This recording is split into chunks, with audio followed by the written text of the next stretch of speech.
말씀을 사모하시는 여러분 안녕하십니까?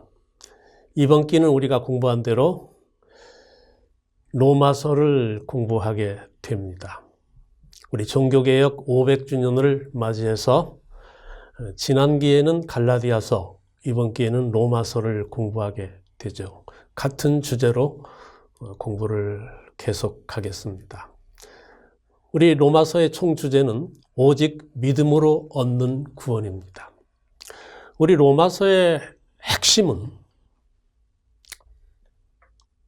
어떤 행위나 어떤 우리의 수도나 혹은 어떤 우리가 자랑스러운 것이나 그런 것으로 거기에 대한 보상으로 혹은 거기에 대한 상으로 구원을 받는 것이 아니라 오직 하나님의 전적인 은혜로 예수 그리스도의 그 희생으로 우리가 구원을 받는다. 그것이 로마서의 핵심입니다. 로마서는 그렇기 때문에 믿음으로, 오직 믿음으로만 구원을 받는다고 해서 율법의 행위를 무시하거나 혹은 필요 없다고 말하는 것이 절대 아닙니다. 율법의 행위도 중요하지만 로마서가 우리에게 가르쳐주고 싶은 것은 그것입니다. 우리가 율법에 순종하고 하나님 말씀에 순종하지만 그것이 어떤 의무감이나 혹은 꼭 해야 된다는 어떤 부담이나 그렇게 해서 순종하는 것이 아니라 전적으로 받은 하나님의 은혜에 감사하고 감격해서 자기도 모르게 정말 순종하고 싶은 생각이 간절하게 들어서 그렇게 순종하는 그런 그리스도인의 삶을 우리에게 가르쳐주기 위해서 로마서가 있는 것입니다. 그래서 우리가 잘못 오해하면 로마서가 오직 믿음으로만 구원받는다는 것을 거듭 강조하기 때문에 그렇다면 우리가 아무것도 하지 않아도 된다는 말인가? 율법의 순종은 필요 없는가? 그런 오해가 생기기 쉬운데 로마서의 핵심은 절대 그런 것이 아닙니다. 우리 율법이나 믿음이나 똑같이 중요하지만은 그러나 우리가 그것을 어떤 빚을 갚는 생각으로 의무감에서 하는 거하고 하나님의 사랑에 감사해서 하는 거하고는 전적으로 다르기 때문에 우리에게 정말 참된 그리스도인의 삶, 참된 신앙, 아름다운 믿음을 가르쳐주기 위해서 로마서가 있는 것입니다. 그것을 우리가 마음속에 새기고 한 절 한 절을 읽어가면서 공부하면 더 큰 은혜가 있을 것입니다. 또 하나는 우리가 로마서를 공부하면서 이 로마서가 2000년 전에 로마인들만을 위해서 쓰여진 것이 아니고 혹은 아브라함 이야기라고 해서 몇천 년 전에 아브라함 당시에만 해당되는 것이 아니고 오늘 우리에게, 우리들의 삶에, 우리들의 믿음에 똑같이 적용된다는 것을 우리가 생각하고 공부를 하면 더 의미가 있을 거라고 생각합니다.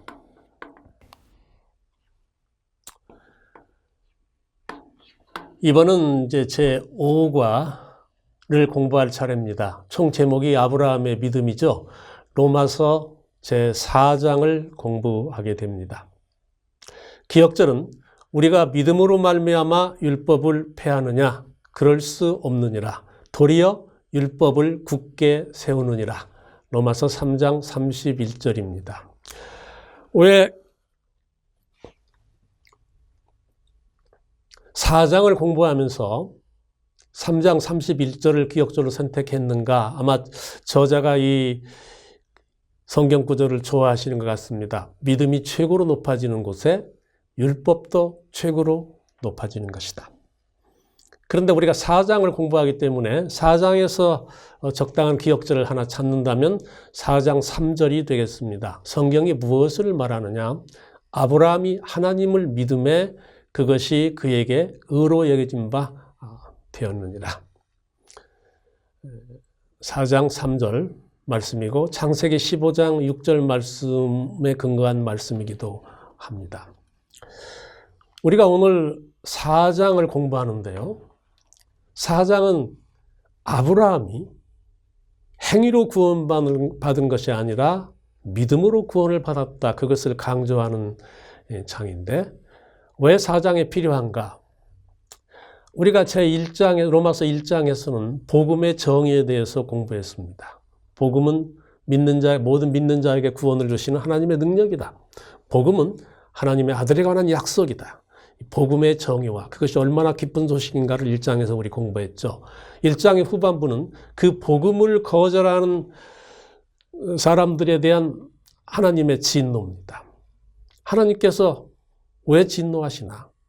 목숨 바쳐서 살 길을 열어주었는데 죄인에게 그리스도의 피로 구원의 길을 주셨는데 그것을 거절하는 사람에 대한 하나님의 섭섭함이죠. 안타까움입니다. 그걸 진노라고 표현했습니다. 그래서 하나님의 진노 속에 사는 사람들의 그 참담하고 절망적인 상태가 1장 후반부에 나옵니다. 2장은 하나님을 믿는다고 하면서도 그리스도를 거절하거나 그리스도에게서 떠나서 사는 사람들의 상태가 역시 하나님 모르는 사람 못지않게 절망적인 것을 2장에서 잘 말씀했습니다. 모두가 똑같이 다 심판대 앞에 서죠. 2장은 하나님을 믿는 유대인들이 1장의 모든 그 절망적인 상태는 우리와 상관이 없다라고 생각하는 것에 대한 로마서의 대답입니다. 유대인들도 하나님을 믿는다고 하는 사람들도 그리스도의 구원이 없이는 똑같이 절망적인 상태에 있는 것이다. 그것이 2장의 내용이었습니다. 3장은 하나님을 믿지 않는 사람들도 절망적인 상태에 있고 하나님을 믿는다고 하면서도 그리스도 없이 사는 사람들도 절망적인 상태에 있는데 그래서 3장 전반부는 모두가 다 죄인이고 한 사람도 죄인이 아닌 사람이 없다. 그렇게 말하고 있습니다. 왜 그러냐 하면 죄라는 것은 어떤 거짓말하지 않거나 미워하지 않거나 그렇게 한두 가지 잘못이 죄가 아니라 그것은 죄의 결과죠. 죄라는 것은 근본적으로 피조물이 하나님께로부터 떠난 하나님께로부터의 관계에서 벗어난 존재가 완전히 죄인으로 달라진 것이기 때문에 그래서 절망적인 것입니다. 자기 힘으로 그 죄인의 운명에서 벗어나기가 불가능한 것이기 때문에 그래서 그게 절망적인 것이죠. 여기까지 바울의 설명을 들은 유대인들의 마음속에는 한 가지 의문이 생겨납니다. 그게 뭔가 하면 만일 사람이 믿음으로만 구원을 받는다면 행위와 상관없이 믿음으로 구원을 받는다면 그러면 우리 조상 아브라함은 어떻게 되는 것인가? 이 유대인들의 생각으로는 아브라함이 가장 이상적으로 율법을 잘 지킨, 율법을 완전히 지킨 사람의 전형적인 모본입니다. 그래서 그들의 조상이고 그들의 모본이 된다고 생각했죠. 아브라함만은 정말 그 아름다운 행위로 구원을 받았다. 그렇게 유대인들은 믿었습니다. 그런데 1장부터 3장까지 바울의 설명을 쭉 들은 다음에 유대인들의 가슴속에는 이제 당연히 의문이 생기죠. 우리 조상 아브라함도 그러면 믿음으로 구원을 받았단 말인가? 거기에 대해서 바울은 확실하게 대답합니다. 그것이 바로 4장의 내용입니다. 아브라함도 행위로 구원받은 것이 아니다. 그의 모든 아름다운 행위는 그가 구원받은 것의 결과일 뿐이지 그것 때문에 아브라함이 구원을 받은 것이 아니다. 그리고 구약성경 우리 창세기 15장 6절의 말씀 아브라함이 믿음으로 의롭게 되었다는 말씀을 택해서 설명합니다. 그것이 로마서 4장의 내용입니다. 유대인들의 의문을 풀어줘야 되니까요. 그래서 아브라함도 오직 믿음으로만 구원을 받은 것이다. 그렇게 4장에서 설명을 하고 있습니다. 우리 5장 5과에서 첫 번째 부분으로 가기 전에 로마서 1장부터 4장까지의 구조는 설명을 금방 했고요. 그 다음에 로마서 4장의 구조가 어떻게 되는 걸 한번 봅시다. 첫 번째, 아브라함은 이 로마서 4장은 이런 구조로 되어 있어요. 아브라함은 무엇으로 구원을 받았나? 1절부터 3절까지입니다. 두 번째, 아브라함은 오직 믿음으로 구원을 받았는데 창세기 15장 6절을 이렇게 해석한 겁니다. 아브라함의 구원은 그 행함에 있지 않고 또 할례에도 있지 않고 그 다음에 율법의 준수에도 있지 않다. 아브라함의 구원은 오직 그 믿음에 있었다. 이렇게 결론을 내리는 것이 4장의 내용입니다. 그 다음에 마지막으로 아브라함의 그 모든 예를 오늘 우리에게 적용시키고 있습니다. 이 모든 축복은 오직 믿음으로 행한 것 없이도 하나님의 은혜로 구원을 주는 이 하나님의 크신 축복은 아브라함한테만 주신 것이 아니다.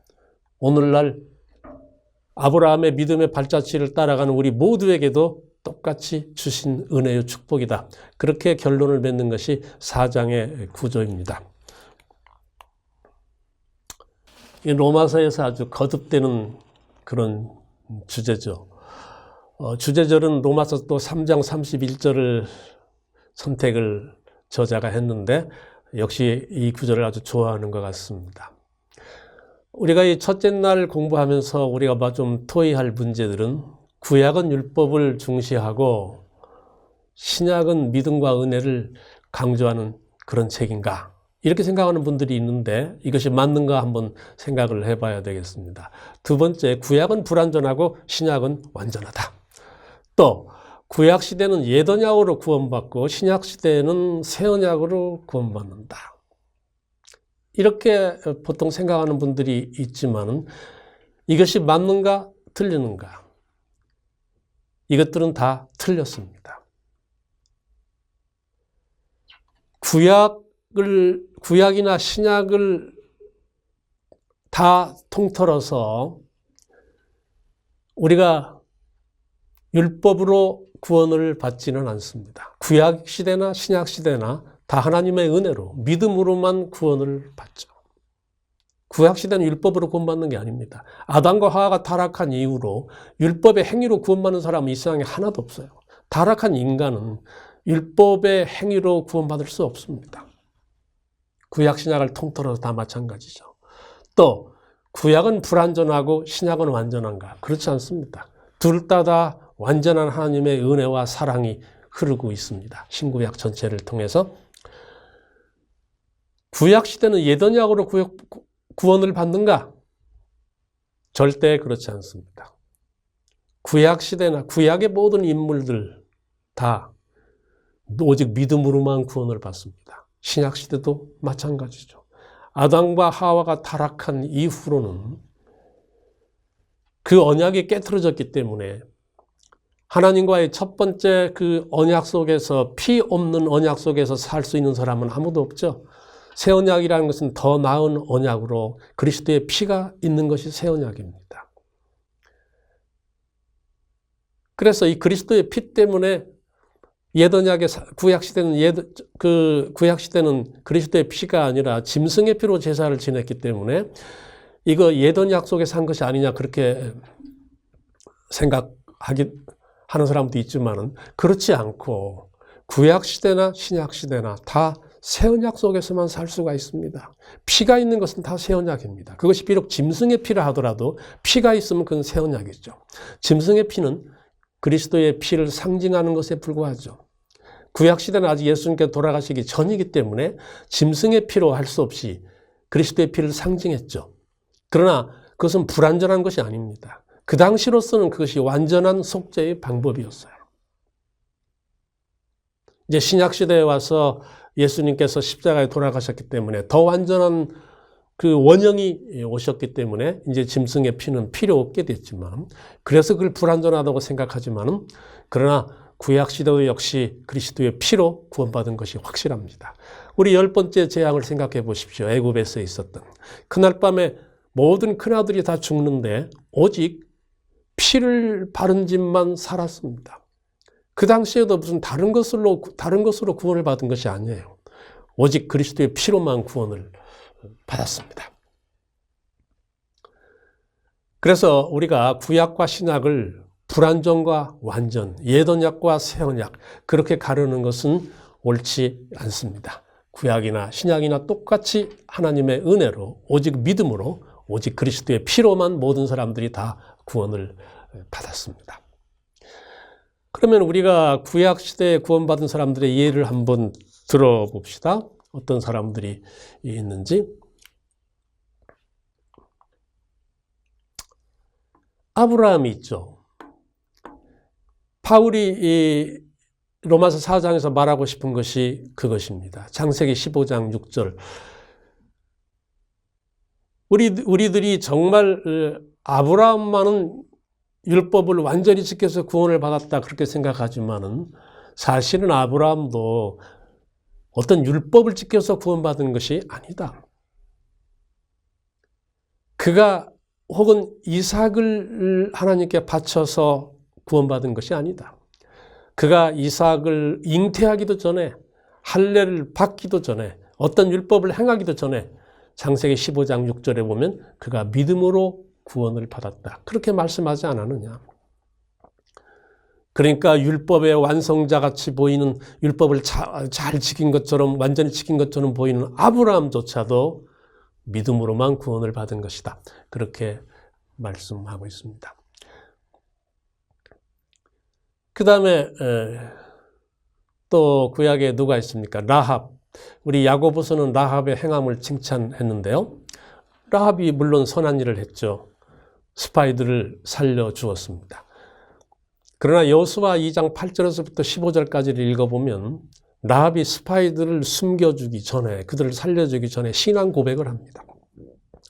그러니까 그가 스파이를 살려주는 어떤 행동을 하기 전에 벌써 그의 마음에는 하나님께 대한 믿음이 있었어요. 라합이 구원을 받는다면 그 믿음으로 받는 것이지 스파이를 살려줬기 때문에 받는 것은 아니죠. 스파이를 살려준 사람은 라합 말고도 이 지구 역사에 많을 겁니다. 라합의 고백을 한번 들어보죠. 너희의 하나님 여호와는 위로는 하늘에서도 아래서는 땅에서도 하나님이시니라. 이렇게 근본적으로 라합의 마음속에 창조주 하나님에 대한 굳은 믿음이 있었기 때문에 그가 구원을 받은 것입니다. 또 우리 교과서에 보면 다윗도 예를 들었습니다. 특별히 이 다윗의 밧세바 사건 이후에 그가 아주 파렴치한 범죄를 저질렀습니다. 그래서 사실은 밧세바 사건이 일어난 뒤로 바울이 어떤 선한 행실로 구원받았다고 보기는 힘들죠. 그러나 아주 악한 일을 했습니다. 그런데도 불구하고 성경에는 다윗이 계속 구원받은 사람으로 나오고 있습니다. 무엇 때문이냐? 만일 착한 행실로 구원을 받는다면 다윗처럼 불가능한 사람이 없을 것입니다. 그는 보통 사람이 저지르기 힘든 아주 악한 일을 했어요. 그렇지만 다윗이 여전히 구원을 받은 것은 그의 행위 때문이 아니라 그가 즉각 회개하고 주님께로 간 그 믿음 때문에 그가 구원받은 사람으로 계속 살게 될 수 있었던 것이죠.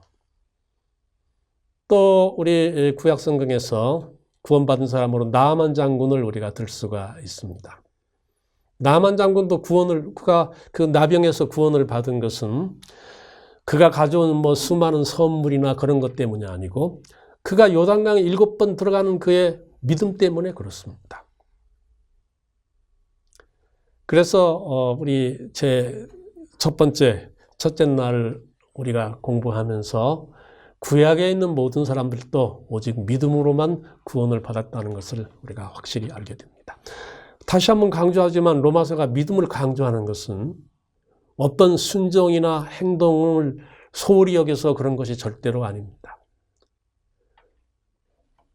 오직 믿음으로만 구원을 받았다. 이 전적으로 하나님의 은혜다. 여기에다가 다른 것을 자꾸 옆에다 갖다 놓기 시작하면 이 하나님의 은혜가 손상을 받기 때문이죠. 어떤 것과도 피할 수 없는 그리스도의 피 옆에 다른 어떤 인간의 행동이나 혹은 인간적인 것이 있을 수가 없습니다. 그 전적인 하나님의 은혜, 하나님의 선물, 하나님의 사랑. 이 로마서가 강조하고 싶은 것은 사실 믿음으로 구원을 받았다는 것을 강조하는 것은 행위가 중요하지 않다는 것을 말하려는 것이 아니라 하나님의 사랑이 얼마나 큰가를 우리에게 강조하고 싶어서입니다.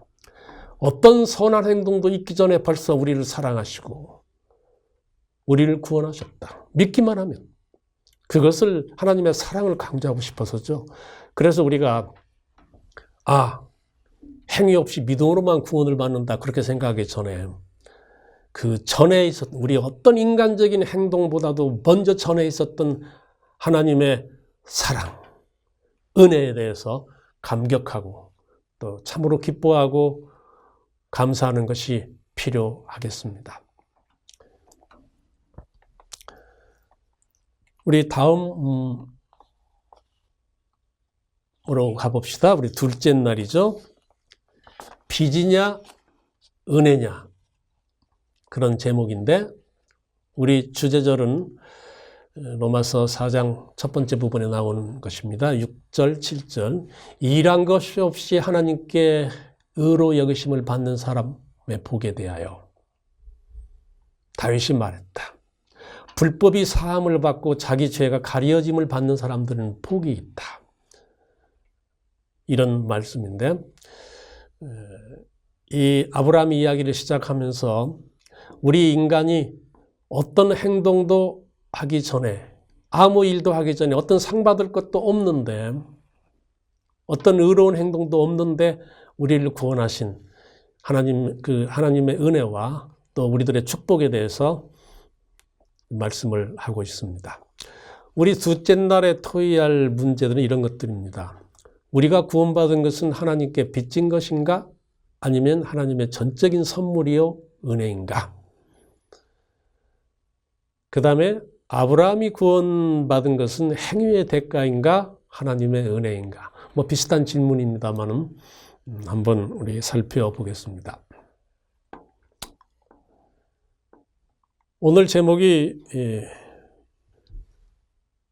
빚진 것이냐 하나님의 은혜냐 이제 그런 것인데 우리가 구원을 하나님께 빚졌다. 그것을 갚아야 된다. 그렇게 생각하는 경우와 우리가 받은 구원은 하나님의 전적인 은혜다. 그렇게 생각하는 경우가 어떻게 다른지 한번 살펴보는 것이 이번 둘째 날의 우리들의 목표입니다. 우리가 만일 구원을 하나님께 빚졌다. 그걸 갚아야 된다. 그렇게 생각하면 어떤 일이 벌어지는가? 여기 보면은 그러면 이제 우리 그 빚에 해당하는 의로운 성품을 갖추기 위해서 애쓰게 되죠. 어떻게든지 그 빚은 갚아야 됩니다. 그래야 마음의 평안이 오죠. 빚을 갚기 전에는 마음의 평안이 안 옵니다. 그래서 구원을 하나님께 빚졌다. 그 대가로 무엇인가 해야 된다고 끊임없이 생각하면 마음의 평안이 없습니다. 빚진 자는 평안이 없죠. 그러나 구원을 하나님께서 전적으로 선물로 주신 은혜로 생각해서 정말 감사하고 기쁨으로 그것을 받아들이는 사람한테는 어떤 마음속의 불안보다는 어떤 의무감보다는 이제 의무가 아니죠.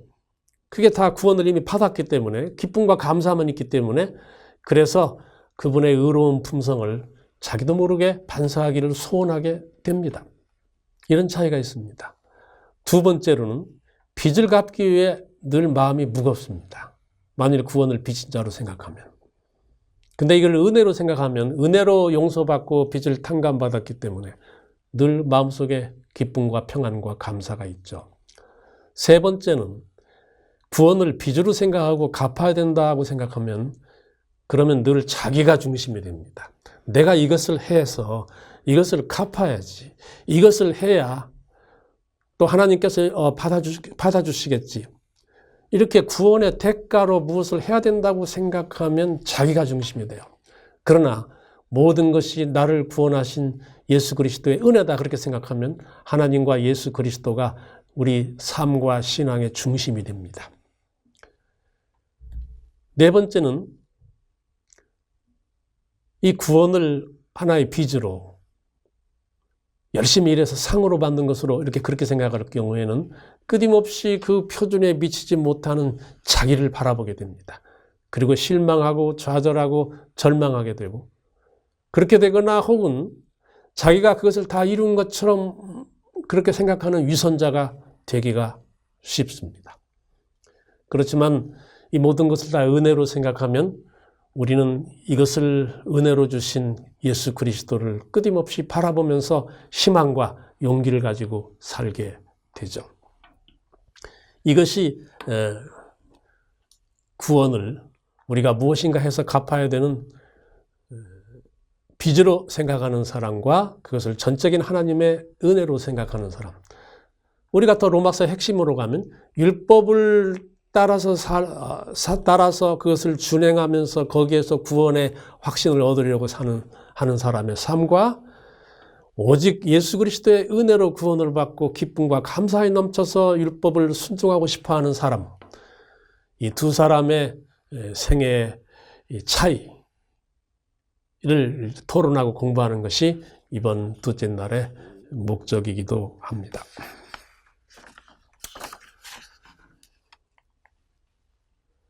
우리가 이것을 로마서 본문에서 한번 본다면요,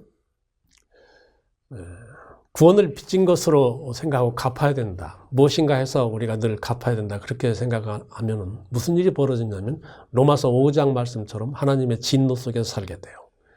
끊임없이 빚을 다 갚지 못하니까 끊임없이 하나님의 진노 속에 사는 불안을 가지게 됩니다. 6장에서 죄의 얽매임 속에서 살게 돼요. 항상 아무리 노력해도 빚은 갚지 못하고 죄가 우리를 얽매고 옥죄게 됩니다. 이런 불안한 삶을 살게 되죠. 또 세 번째로는 7장이죠. 로마 7장. 율법의 얽매임 속에서 살게 됩니다. 율법을 늘 지키려고, 완전히 지키려고 애쓰지만은 그것이 힘들기 때문에, 못 지키기 때문에 늘 좌절하고 고통스럽게 살게 되죠. 8장. 죄의 싹신 사망의 두려움 속에서 살게 됩니다. 늘 자기가 온전히 율법을 지키지 못하는 걸 알게 되기 때문에, 율법을 지키지 못하면 사망인 것을 알기 때문에 사망의 두려움 속에서 살게 됩니다. 그러나 구원을 하나님의 전적인 은혜로 생각하면 그 정반대 현상이 일어납니다. 6장, 5장의 핵심이 뭔가 하면 이제 그리스도 안에서 복음을 받아들이고 믿음으로 구원을 받은 사람은 하나님의 진노에서 벗어난 사람이다. 자유를 얻은 사람이다. 그렇게 말하기 때문에 우리 6장의 기쁨과 화평이, 5장의 기쁨과 화평이 우리 속에 있게 되죠. 그 다음에 6장입니다. 그리스도 안에서 믿음으로 구원을 받은 사람은, 하나님의 은혜로 생각하는 사람은 그것을 죄악의 얽매임에서 벗어나게 됩니다. 그래서 자유와 기쁨을 누리게 되죠. 죄가 다시는 이제 그 사람을 얽매지를 못해요. 왜냐하면 하나님께 주신 구원의 감사와 기쁨이 그 속에 넘치기 때문에, 그 죄가 용서받았다는 것을 그가 확신하기 때문에 감사하죠. 그 다음에 세 번째로는 7장입니다. 믿는 사람은, 하나님의 은혜로 생각하는 사람은 그것을 이제 율법의 얽매임에서 벗어나 자유롭게 살게 됩니다. 그 자유라는 것은 하나님 안에서의 자유죠. 진심으로 이제는 자원에서 순종하는 그 자유입니다. 얽매임에서, 율법에서 벗어나는 것이 아니라 얽매임에서 벗어나는 것이죠. 그 다음에 네 번째로는 8장입니다. 이제 하나님의 전적인 은혜로 구원받은 것을 믿는 사람은 이제 죄의 싹신 사망의 두려움에서 벗어나 넉넉한 구원을 찬송하게 됩니다. 로마서가 바라는 것은 바로 그것입니다.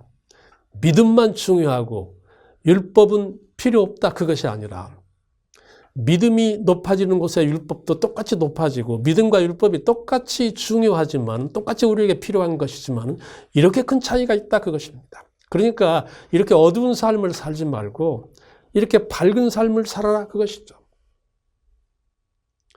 우리가 10번째 재앙의 애굽에, 그때 집집마다 피를 바른 집은 살았지만은 그 피를 바른 집도 두 가지 태도가 있을 수 있어요. 한 집에 들어가면 똑같이 피를 바르긴 바르는데 온 집안이 다 두려움과 공포에 쌓여 있습니다. 죽어야 할 큰아들이 제일 가운데 있고 그 주위로 아버지, 어머니, 누나, 동생들이 그 큰아들을 에워싸고 있습니다. 다들 무서워서 벌벌 떨죠. 그게 큰아들이 물어요. 아빠, 피를 발랐습니까? 안 발랐습니까? 피를 발랐지. 피를 바르면 구원해 주신다고 했는데 왜 우리가 이렇게 벌벌 떨어야 되죠? 그러니까 아빠가 말해요. 피를 바르기는 발랐다마는 생각 좀 해봐라. 네 한 일 좀 생각해봐라. 너 같은 놈이 살 것 같으냐? 그런 그 말을 든 다음에 큰아들이 정말 생각해보면 자기가 죽을 것 같죠. 살 가망이 없어요. 자기가 지금까지 하는 행동, 율법을 준수하지 못한 것, 모든 것. 그래서 그날 밤에 큰 구원의 밤인데도 불구하고 그리스도의 피로 모든 그 피 속에 있는 사람이 다 구원을 받았는데도 그날 밤에 그 집은 공포에 떨며 살게 됩니다.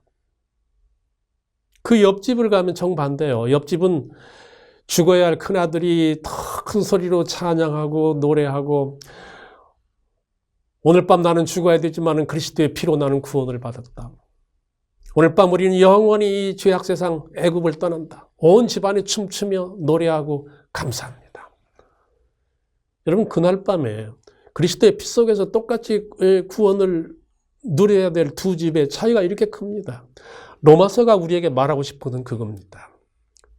우리가 그리스도의 피로 구원받았다고 말하면서 이렇게 어둡게 살지 말아라. 이렇게 어떤 행동으로, 어떤 행위로 그 다음에 주님의 사랑을 가리지를 말아라. 주께서 우리를 구원하신 것은 전적으로 하나님의 은혜다. 그리스도의 피로 우리는 약속에 의해서 구원을 받은 것이다. 어떤 우리의 행위가 아니라. 그래서 로마서는 우리에게 이런 행복한 삶을 살기를 원하는 것이죠. 이번에 그 아브라함의 예를 든 것도 바로 그것 때문입니다. 유대인들이 가장 존경하고 사랑하는 그 아브라함의 예를 들어서 아브라함도 이렇게 살았는데 왜 너희들은 이렇게 살지 못하느냐 그거예요. 아브라함도 그리스도의 피 속에서 살았다. 그래서 구원을 받은 것이다. 그겁니다.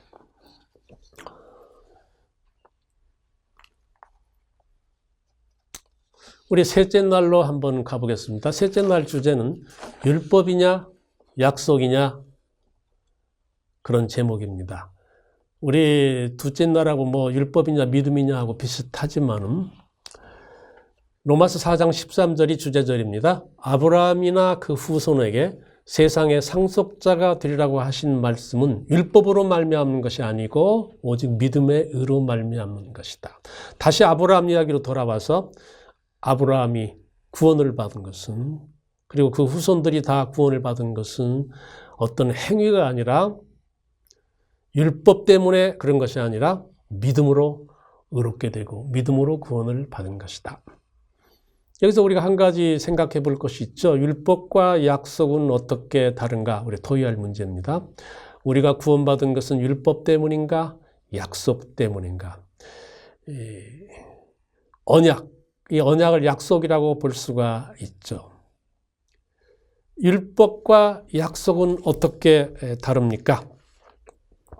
우리는 이미 율법이냐 약속이냐가 제목이 나올 때부터 답을 알고 있어요. 바울이 뭐라고 거기에 답했는지 우리가 잘 알고 있죠. 바울은 이런 문제가 나올 때마다 그럴 수 없느니라 그렇게 단호하게 말하고 있습니다. 율법과 약속은 어떤 하나가 좋고 하나가 나쁜 것이 아니죠. 왜냐하면 그 이유는 간단합니다. 둘 다 하나님께서 주셨기 때문입니다. 율법도 하나님께서 주셨고 약속도 하나님께서 주셨죠. 그 차이는 무엇인가? 율법은 우리를 정죄합니다. 율법은 우리로 하여금 죄를 깨닫게 해주죠. 그렇지만 율법이 우리를 용서하지는 못하죠. 그러나 약속은 우리에게 용서와 구원을 약속합니다. 어떤 것이 더 좋습니까? 둘 다 필요하지만은 약속이 훨씬 더 하나님의 은혜죠. 그래서 우리가 구원받은 우리가 의지하고 살 것은 하나님의 약속입니다. 율법에 의지해서 자꾸 살게 되면은 많은 문제가 생겨요. 여기에는 마음의 평안과 만족이 없습니다. 늘 좌절이 있어요. 그러나 하나님의 약속을 바라보면 그래서 우리의 구원은 우리 감정에 달린 것이 아닙니다. 아침에는 구원을 받았다가 점심때는 구원을 못 받고 이렇게 우리 감정에 따라서 변하는 것이 약속이 아닙니다. 우리의 약속은 영원히 변하지 않는 하나님의 약속과 영원히 변하지 않는 그리스도의 피에 근거되어 있습니다.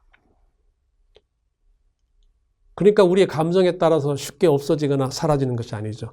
단지 우리가 잘못했을 경우에는 우리 마음속에서 구원의 기쁨은 사라집니다.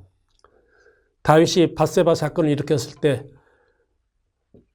그가 노래했습니다. 탄식했습니다.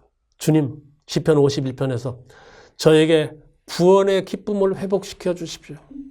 다윗은 회개하고 구원을 받았지만은 그의 마음속에서 구원의 기쁨이 사라졌기 때문에 그가 그것을 탄원했습니다.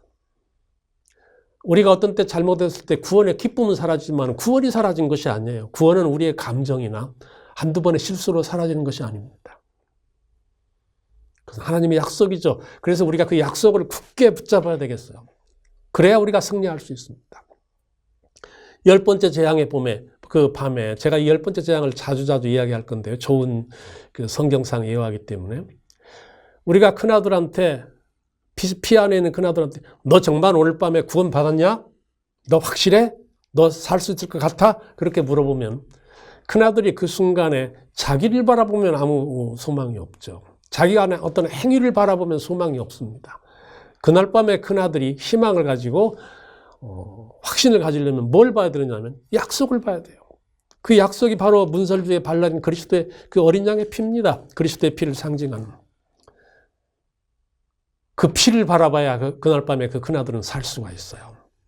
마찬가지로 우리도 자주자주 실망과 어려움이 좌절이 오지만은 그때마다 약속을 굳게 붙잡아야 합니다. 율법을 붙잡는 것이 아니라 약속을 붙잡아야 돼요. 약속을 붙잡으면 율법의 순종은 저절로 따라옵니다. 하나님의 은혜에 정말 감사하는 사람이 율법을 무시할 리가 절대 없죠.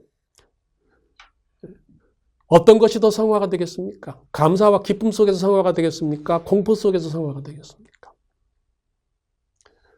로마서가 우리한테 자꾸만 되풀이해서 가르쳐주고 싶은 것이 그겁니다. 그래서 여러분 같은 제목이 빈번하게 나오더라도 왜 이렇게 똑같은 것이 나오느냐 그렇게 생각하시지 말고 각각의 그 주제절에서 어떤 새로운 그 위로와 의미를 한번 찾아보시기 바랍니다. 우리 넷째 날로 들어가 보겠습니다.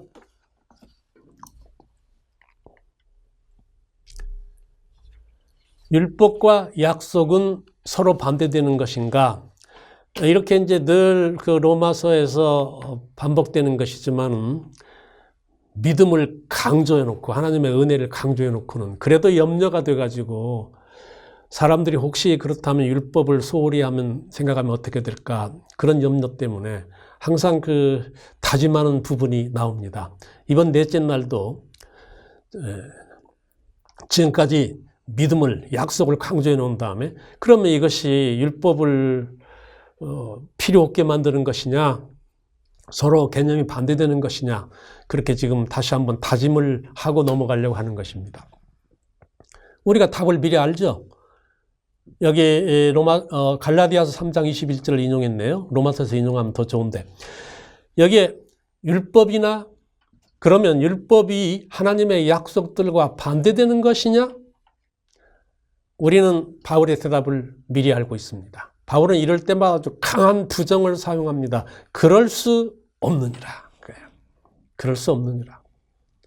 율법과 약속은 절대로 반대되거나 서로를 깎아내리는 것이 아니다. 둘 다 하나님께서 우리에게 주신 것이기 때문에 둘 다 중요하다. 그렇게 말하고 있죠. 그러면 약속을 왜 주셨냐? 사람이 율법을 어기고 타락하자 사람한테는 이제 희망이 없게 됐죠. 우리가 죄에서 이 죄인의 그 운명에서 벗어나는 것은 뭐 한두 가지 행실을 고쳐가지고 되는 것이 아닙니다. 거듭해서 로마서가 우리한테 말해주지만 그것은 존재 자체가 하나님의 자녀에서 죄인으로 바꿔졌기 때문에 오늘 거짓말하지 말자, 오늘 뭐 하자, 저녁에 아무리 생각해도 회개할 것이 없다. 이렇게 가지고 죄인에서 벗어나는 것이 아니죠. 존재 자체가 변화된 것이기 때문에 자기 힘으로는 벗어날 길이 없기 때문에 그래서 하나님께서 약속을 주신 겁니다. 누군가가 그 절망적인 상태에서 이 존재를 바꿔줘야 되기 때문에 그 대가를 치르고 그래서 약속을 주신 것이죠. 구원의 약속입니다. 용서의 약속입니다. 그 죄인이라는 존재에서 하나님의 자녀로 바꿔주시겠다는 아름답고도 벅찬 약속이죠. 그 약속을 주셨어요. 그래서 이 율법과 약속은 서로 반대되는 개념이나 혹은 하나가 다른 하나를 이렇게 깎아내리는 그런 것이 아니라 똑같이 하나님께로부터 나왔기 때문에 잘못은 사람에게 있어요. 똑같이 소중한 것인데 그 율법을 어긴 사람한테 잘못이 있죠. 율법을 어기고 창조주에게 정면으로 도전해서 죄인의 길을 간 존재 자체가 바꿔져 버린 사람에게 잘못이 있습니다.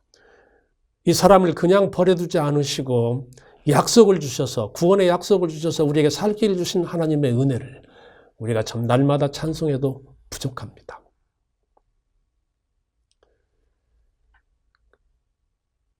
그래서 그러면 율법의 기능은 무엇인가? 우리가 여러 번 이야기했죠. 로마서가 여러 번 말해줍니다. 율법은 똑같이 소중하지만은 율법이 우리를 구원할 수는 없는데 그 기능은 우리로 하여금 죄를 깨닫게 하고 아버지의 은혜로 돌아가게 그렇게 하는 그런 기능을 가지고 있다. 그렇게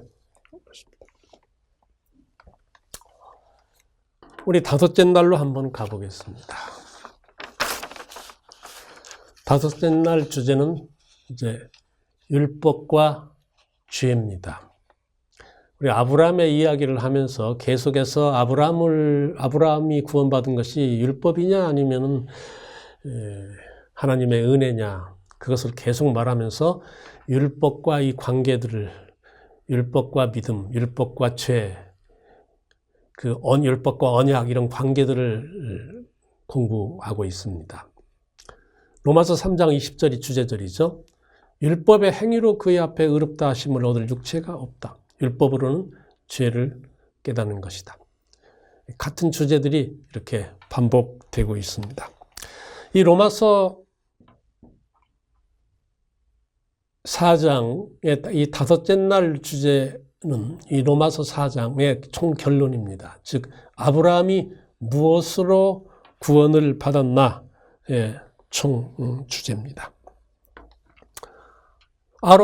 지금까지 공부한 바와 같이 아브라함이 구원을 받은 것은 이삭을 제단에 바쳤기 때문에 그런 것도 아니고 그가 평소에 어떤 신실한 행동을 했기 때문에 그런 것도 아니고 할례를 받았기 때문에 그런 것도 아니다. 아브라함이 구원을 받은 것은 이 모든 것 전에 이삭을 잉태하기도 전에 할례를 받기도 전에 어떤 선한 행실이 있기도 전에 그의 믿음으로 구원을 받은 것이다. 우리가 그렇게 4장에서 로마서가 결론을 내렸습니다. 그렇다면 율법이 아브라함을 구원하지 못했다면 율법은 어떤 기능을 가지고 있기에 오늘날에도 필요한가? 율법이 우리에게 구원을 주지 못한다면 그의 기능은 무엇인가? 지금까지 여러 번 나왔기 때문에 우리가 잘 알고 있습니다. 율법은 우리에게 죄를 깨닫게 해주죠. 그 10번째 재앙의 밤에도 죽어야 할 큰아들이 각 집에 있었는데 그날 밤 여러 가지 규칙들이 있었어요. 유월절에 율법들이 있었죠. 어린 양은 언제 잡아야 되고 그의 피는 어떻게 해야 되고 또 음식은 무엇을 먹어야 되고 다 그런 유월절의 규칙들이 있었습니다. 그날 밤에 유월절의 규칙 때문에 그들이 구원받은 것이 아니죠. 오직 그리스도의 피 때문에 그날 밤에 구원을 받았죠. 그러나 유월절의 모든 규례들은 그리스도의 피를 가리키는 것이기 때문에 필요했습니다. 그런 것들이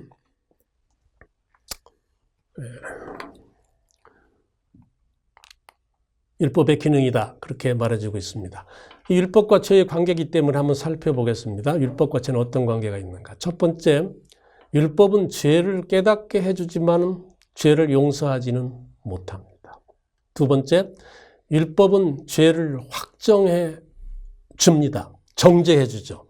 그러나 우리를 그 죄에서 구원해 주지는 못하죠. 세 번째, 우리가 율법을 준수하는 것은 죄를 극복하기 위해서가 아니라 이미 죄를 용서받았기 때문에 우리가 율법을 준수합니다. 죄를 극복하기 위해서 율법을 지키는 것은 다시 말하면 구원받기 위해서 지키는 것은 끊임없는 불안과 마음속의 고통을 우리한테 주죠. 우리가 용서받았기 때문에 율법을 준수하는 겁니다. 그 다음에 죄와 율법이 같은 말이지만 죄는 율법에 대해서 어떤 그 작용을 하는가? 첫 번째는 죄는 율법을 사용해서 우리를 절망케 합니다. 무슨 말입니까?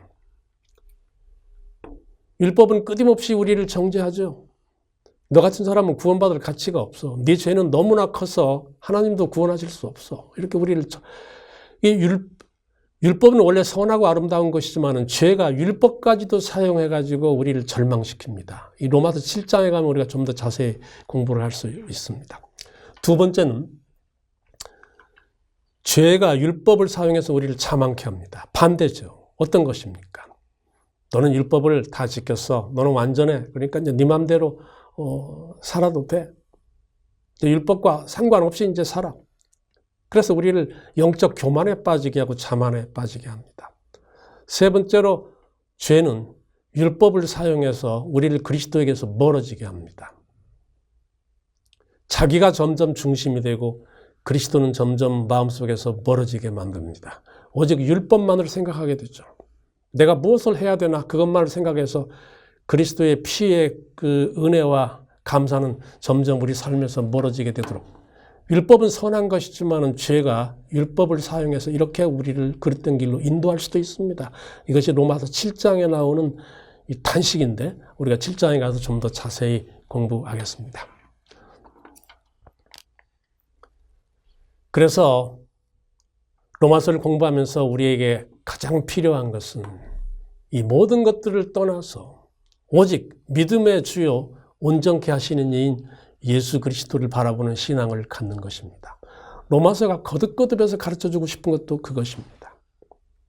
오직 그리스도에게만, 그에게만 은혜가 있고 그에게만 구원이 있고 그에게만 피의 용서가 있는 것이다. 다른 것을 의지하지 말라. 그것이 율법일지라도 우리가 그리스도를 바라보고 구원의 기쁨을 누린다면 율법은 공포로 지키는 것보다 몇 배 더 기쁨으로 율법에 순종하게 될 것이다. 그러므로 그리스도와 함께 그리스도 안에서 새로운 피조물로 승리하는 삶을 아름답게 살아라. 이것이 로마서가 우리에게 가르쳐주는 것이고 오늘 4장에서는 아브라함을 최고의 모범으로 삼고 있는 행위의 모범으로 삼고 있는 유대인들에게 믿음의 참된 의미와 또 기쁨을 가르쳐 주려는 것이 로마서 4장의 핵심입니다. 이 아름다운 진리가 우리 모두에게 새로운 힘과 믿음의 기쁨과 감사를 가져오게 되기를 간절히 바랍니다.